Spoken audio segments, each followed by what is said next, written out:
You've come a long way. All right.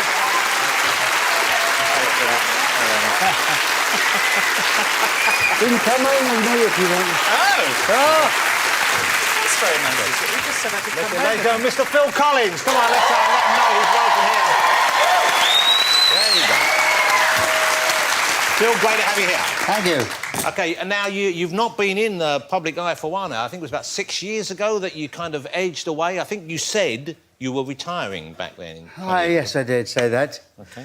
But that's, you know, that's the only thing I could say to sort of stop. You know, I just wanted... I was an oil tanker and I needed to stop. So I said I wasn't going to work anymore. I got a bit fed up with it. Frankly, I had 2 young kids and I just wanted to be a dad, you know. But you retired once before, so you've retired twice now, so we just can't trust you, Phil. No. Don't believe anything I say, including anything I say tonight. OK. So before I just said I wanted to come home with you, you know. Oh, I believe that. Yeah. You're a terrible flirt. Mum and Dad would be thrilled. I've met Joe now a couple of times. He's a lovely guy. He's a lovely guy. You were in Newport with him the other day, weren't you? Yeah. Shh. He came on a chopper, I came in a bus. OK, Phil, remarkable career, OK? I said some of the statistics there, and it's incredible. Well, thank you. But before your solo career, of course, with Genesis, and Yes. that was also incredible success. You were, you know, one of the leading bands in the world, and you kind of, if people aren't familiar with this, Genesis fans will know, of course, but you weren't the front man originally, and you kind of became the front man almost by accident, didn't you? Yeah. When nobody else wanted the job. You know, we auditioned and I really didn't want to be the singer. I really didn't want to be the singer. But we couldn't find anybody else that we wanted in the family. That was the thing. So I said, oh, well, I'll have a go. And gradually it kind of took shape. So what was it like the first time? Gabriel's gone, you're now the front man. What was it like the first gig where you had to carry the gig as the lead person, essentially? Yeah, I was more terrified about what to talk about between songs because Peter had this thing, you know, and he would tell his funny stories or his surreal stories. and that really wasn't me, you know. I just... Hello. And the next song is about... I eventually kind of finessed it a little bit so that I, you know, said, hello, everybody. The next song is about... I got more comfortable with it. And so with that solo career of yours, what an incredible period, hit after hit, huge success.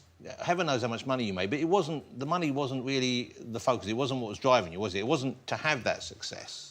No. It was nice. No, it wasn't the thing that drove it. Yeah, that was kind of, you know, I always viewed myself as going forward and someone throwing money in a bucket. I really didn't. That was know. something that was happening afterwards. It was happening behind you, and it wasn't what was driving. And this is, when I did the book, I finally realised just how much I worked. This is Phil's book. Now, it's not the breeziest title. Not Dead Yet is what it's called. Yeah. Not Dead Yet. And that's what you're calling your tour coming up as well. Not Dead Yet Live. Yeah.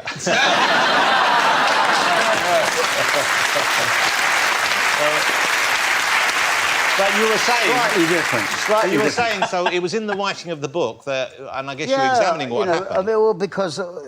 you know, I did it with Craig McLean, who was a journalist friend of mine, and I needed help, you know, because it was such a dense life. But we'd tap up, you know, what did you do? A Trick of the Tail tour, you know, 6 months away, 5 months away, 3 weeks off, 5 months away, 2 weeks off, you know, back home for the birth of your son. You know, your dad died, 72. OK, a week off, go to bed. You know, it was like... unbelievable, and it was quite scary to look at, because I was just doing it. Yeah. And, of course, I had Genesis, and towards the late 70s, I had my own career as well. So you missed out on a lot of things in your life that maybe you now wish, I guess, you had had more time to be there for and be present. Yeah. Or no. No, of course there was times. I mean, I'm now at an age where I live with my children, which is, you all take it for granted, but when you've been doing what I've been doing all my life, it's actually a rarity. And so I live with my 2 young boys, and I'm part of their lives. I wasn't able to do that with my oldest 3. And, this is a fun show. I don't want to drag it down into the morose, but it was hard, And... Do you like Toblerone, Phil? You see. Now, you've always been quite open, I think, and at the same time, you've always had a rough ride. You were an easy person to make jokes about. I know you were. And I know I this. know I was. Yeah. But I know this because I make jokes about Phil.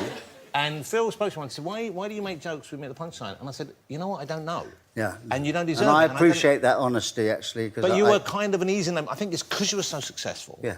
And because you were easygoing. And it's a weird thing, but it must have hurt. It must have been bad for you. Well, it rankles. Of course it does. I mean, I certainly understood writing this that I was annoying. I mean, I'm not to the people that liked what you do, but to the people that were just on the periphery. Jesus, Phil Collins, if I hear Sussudio, You Can't Hurry Love, Against All Odds, Groovy Kind of Love, Separate Lives, One More Time. Yeah. You were everywhere, though, weren't you? I mean, that's the thing, I guess. You were fairly hard to avoid if people wanted to. But I will say, in my defence, I only wrote the song once. Yeah. You know what I mean? We kept playing them. I wrote the song once and I recorded it once. After that, it's out of my control. Yeah. Thank God the disc jockeys played it because I can buy a house in Miami. But the fact is that I only did it once. Yeah. You were almost like the in-house, by royal approval, favourite of Prince Charles and Diana, weren't you? Yeah. And you knew them both fairly well, I guess? Well, we didn't go out for curries or nothing, but...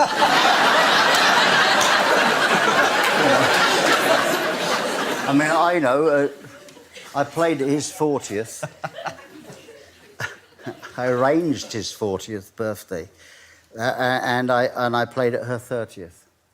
And she was... And I played a completely insensitive set of Separate Lives. Doesn't anybody stay together anymore? I mean, I just... It was like I didn't know they were splitting up.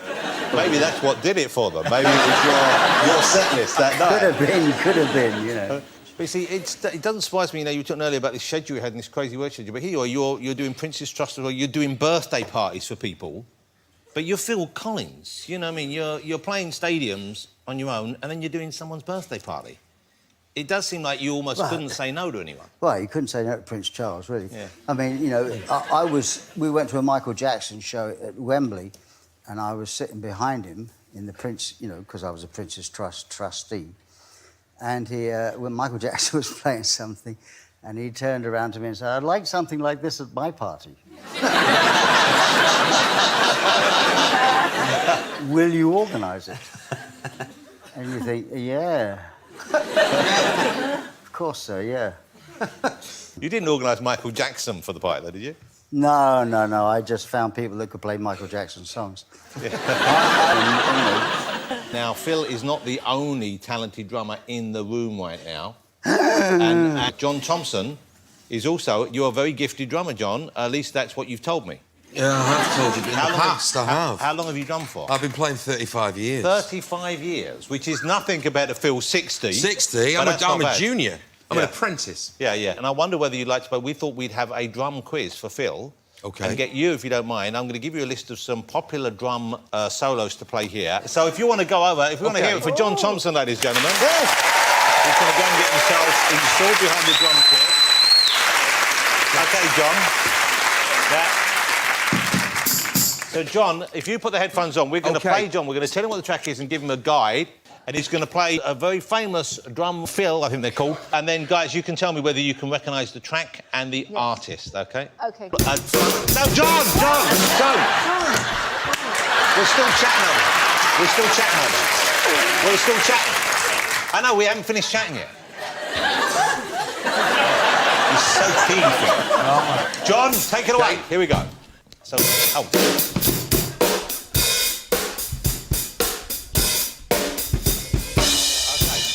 John, lovely. Don't get carried away. Sorry. It's not a gig. So was that Phil or not Phil? It's John Thompson. Yeah, no, it's OK.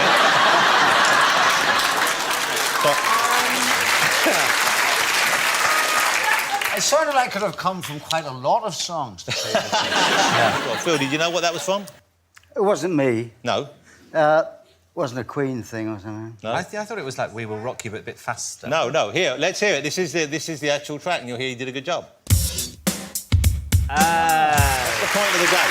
Who was it? It was Aerosmith with Run DMC. Oh, OK. Walk This Way. OK, so, here we go. This is another one. Have a listen to this. Is this Phil or not Phil?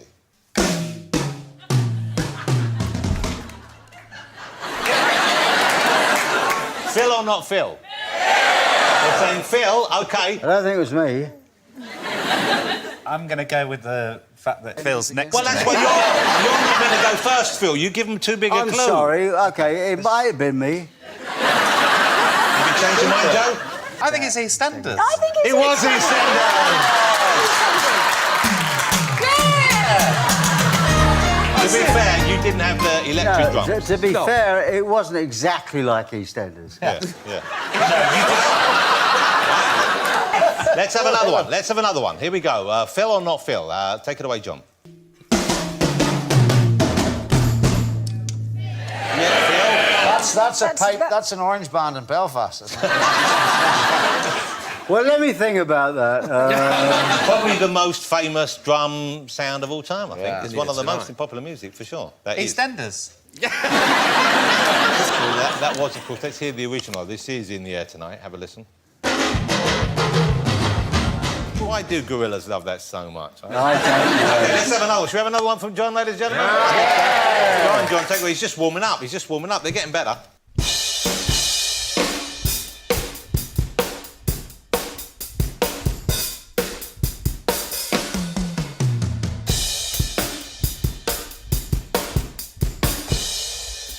OK, don't say anything, Phil. Don't look at Phil, Jimmy. He's so good. You're really... Jimmy's sort of a cheating. As soon as it finishes, he looks straight at Phil to see if there's any recognition. And then pretends he's not. OK, guys, what do you think? Can we do a different instrument? No, well, that's... It is hard. I think it's Phil. It is. What? The way you're giving the answer so early... The whole game has collapsed now. The whole game has collapsed. You haven't helped. You're cheating. You don't even want to hear drums. OK, what was the song? Let's hear it. Phil, did you get that as one of yours? I think so, yeah. Which one was it, do you know? Easy Lover. Let's do one more. There's one more to be the last one, because I particularly like this piece. So here you go. John, if you're ready, we'll make this the last one. This is everything to play for. You get this right, you all get one of those airport-sized Toblerones to take home, OK? OK, so there's everything to play for. OK, so... All right, pay attention, boy. So prick up your ears, as they once said. Take it away, John Thompson.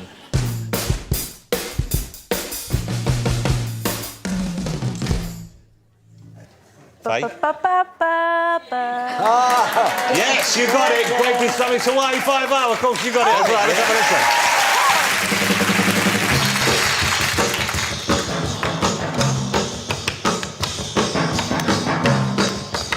OK, ladies and gentlemen, Mr. John Thompson. All right, John, how about that?